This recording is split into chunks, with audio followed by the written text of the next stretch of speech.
Hey everybody, it's Trace. Welcome to my garage. I'm going to have a talk about one of my other bikes today. My intention is to, I'll show you a few motorcycles along the way and do a little bit of a review, I guess you'd call it. It's not an advertisement.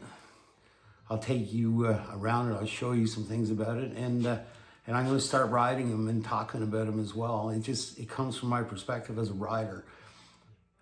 I'm not. I started this when I was 4 years old. I'm 56 years old now. I don't remember a point in my life when I didn't have a motorcycle. Some of my perspectives, I guarantee you'll probably feel the same way, and some you won't. I mean, that's okay. That's what makes this sport such an individual thing. It's a very personal sport, and that's why I enjoy it. I'm very passionate about it. I love the machine. The machine is what does it for me. I understand and I appreciate everybody has a style of riding when they do it, and they like to see the scenery and new places, and I like that stuff too. But what I really like to do is I really like to get in tune with that machine. It becomes part of me, and that's what makes this thing fascinating. So I'm going to take you through some things as we go along. And what I'm going to do on this video, I'm going to break it up in a few sections, but I'm going to talk about my favorite bike. And I am biased because I owned it. I own it. I bought it brand new in 2008. Of everything I've had, this by far is the most unique. I've had some really cool stuff over the years. I've had a couple of Triumphs, and I have a Ducati right now. I had a KTM 1290 Super Duke. That was interesting. But this thing, there's just something about it, and when I talk about it, you'll see it's a really, really great motorcycle.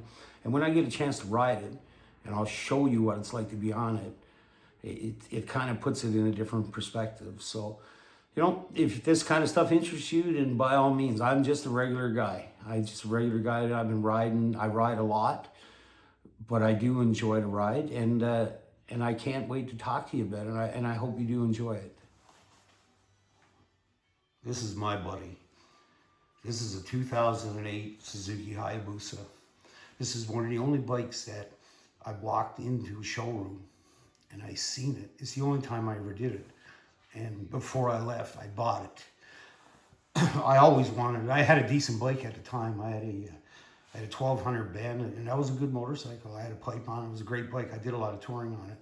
But when I seen this thing, this was, to me, when I bought it originally, it was a bike in my mind that you would aspire to.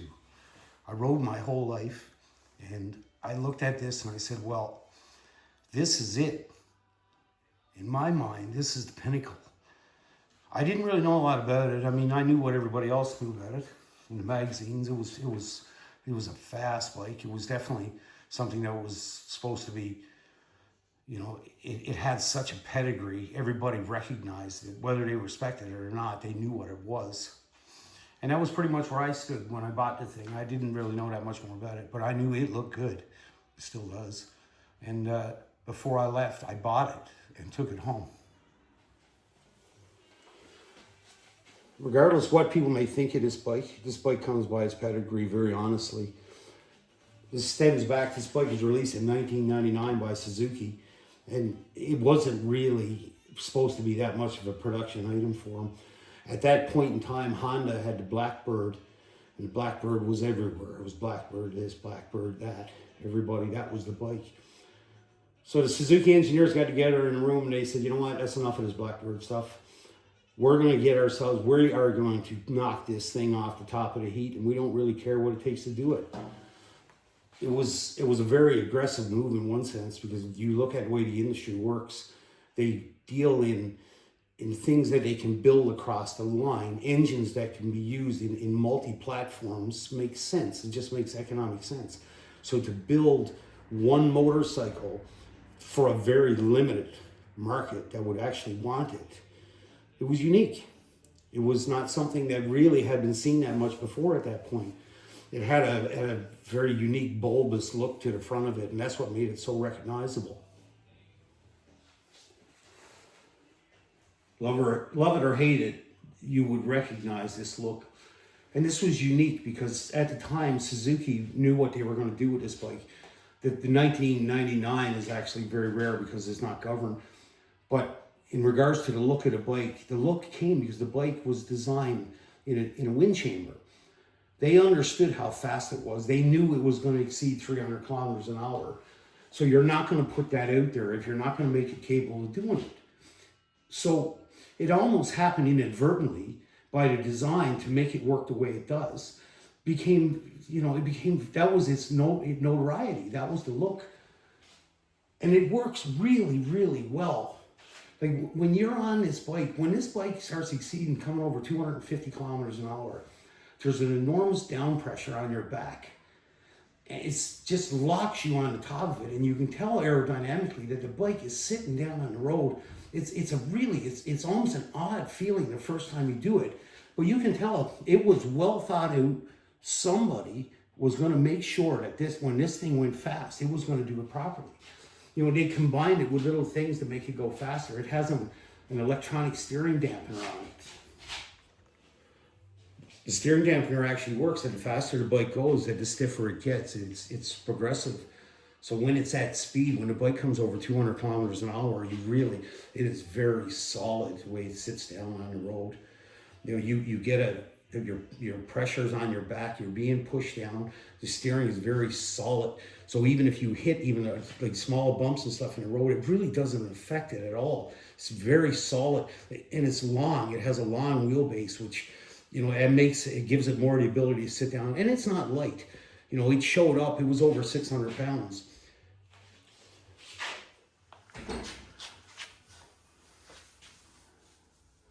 After the first year I had this bike bought, I put a racing exhaust, and I put the full system on it. It's an R77 Yoshimura system, so it included a carbon fiber pipe, but it also has a titanium header pipe. And I use a Power Commander 5 and a K&N intake filter on it. The thing unique about this bike is that the Canadian edition of this bike in 2008, it was the first of the second generation of the bike. It was not just a Canadian version, I'll get to that in a second, but what had happened, the first bike in 1999 never even had a governor, and that bike was actually running stock. There's different places you see, but it was running in the area of about 320 plus kilometers an hour. And that's when the industry got together and said, this is craziness. We got to stop this. So they went and put the limit on it, and the bikes were tapping out at 186 mile an hour. In 2008, Suzuki released, this was the first of the second generations of this bike. There was a couple of decent size upgrades in it. One of the big ones was that the actual swing arm bushings in the bike were made bigger because it was having a problem. They were wearing on the early ones. A lot of force on the back wheel on this thing because of the power.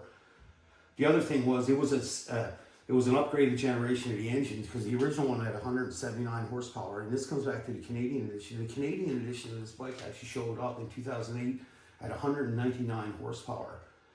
It was a monster. They did a little bit of valve time changing. I mean, don't get me wrong, the original was very, very fast, but this one we just took it to a little bit more of a refinement with the engine characteristic. It had a little bit of a stouter rear, the rear swing arm on it was stouted up a little bit.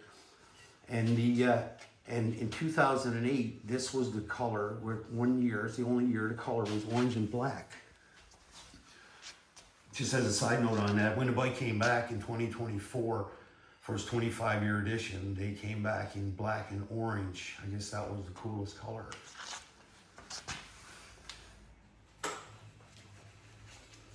With the pipe and the changes, the updates to it, it was pretty much estimated it was coming in somewhere around 225 horsepower. I know a lot of people talk about these because there's a lot of bikes that are governed at 300 kilometers an hour these days. And there's people say, oh, that's all outdated technology and all this. And it is. It never really was. It wasn't a high-end technology. It was more about taking a big engine. The original one was a 1260cc, and they call it a 1300.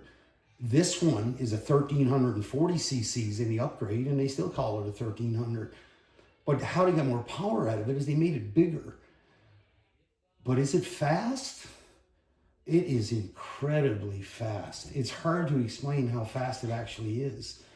I mean, I don't, an average, even 1,000cc sport bike, not a chance.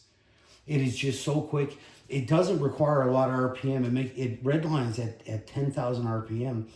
But when it comes up over 7,000 RPM, it is insanity. When it's pulling at 8,000 RPM, it has just got so much power. When you're dealing with a roll-on the highway against anybody, there's no way. I've never come up against anything to actually do it.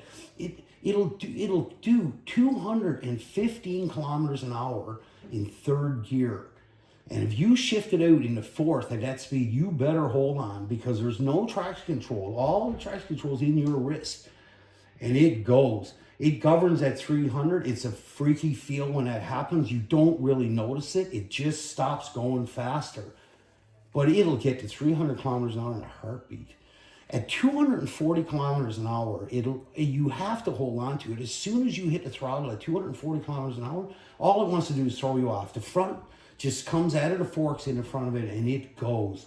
It's spectacularly fast, really. I've never, and I've drove a lot of fast bikes. I mean, there's comparison bikes out there. Kawasaki ZX14 is a very fast motorcycle, very smooth, but it just doesn't have the pedigree the same. So, you know, when I see people talk about it and say, well, you know, it is what it is, I'll tell you what, it's fast.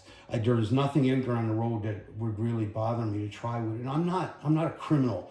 I'm not out there running around. I don't go fast around your kids. I do use it, I'll tell you that. And I've got 62,000 kilometers on it. 3 years ago, I rode this bike from Newfoundland to Tennessee. I rode a Tail of the Dragon on this bike with 40 pounds of gear hanging out the back. I have a video of that, and I'll actually show it. I'll split that up and show it later. But we've been together a lot of places together. I've been all down the States, New York, all across, down Montreal on it a couple of years ago. It's a great bike. It truly is my buddy. All right, what does it mean when I say it's my buddy? That's for anybody that knows this, that has that bike, and I'm sure there's people that are going to understand exactly what I'm saying. This motorcycle doesn't require me to think about it. When I'm on it, it's like we fuse together. I really don't think about it. I mean, I watched a lot of videos of people talking about it. They're taking it all in and watching the turns and all, and that's cool. But that's not the relationship I have with this bike. I don't think about any of it. We point and go. And I have so much time on it that I'm very comfortable with it. You know, I got stuck in traffic on a freeway in New York City at 9 o'clock on a Saturday night. But it didn't matter, because in that situation, this is what I wanted to be on. This is the one I take on the long distances, because it fits me. It's like an old shoe. And the other thing is, it's fast as hell. It really is. Like when I'm out there by myself on these highways with nobody around, I tell you, I have a ball on this thing. It just, all it really wants to do is go fast.